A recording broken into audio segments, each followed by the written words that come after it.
Hey guys, this is Northville Tech.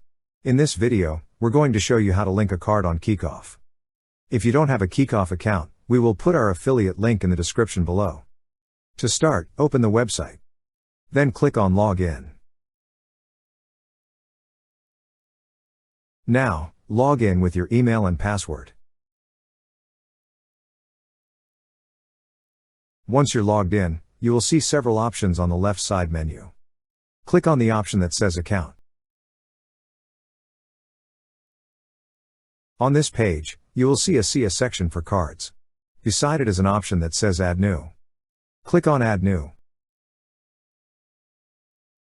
On the pop-up window, enter your card details, such as the card number, expiration date, CVV, and zip code. After entering, click on the Add Card button. And now your payment method has been added. That's how you link a card on Kikoff. Thank you so much guys for watching, and if you have not yet subscribed to our YouTube channel, please subscribe to our YouTube channel as we create tech videos related to financial apps almost every day.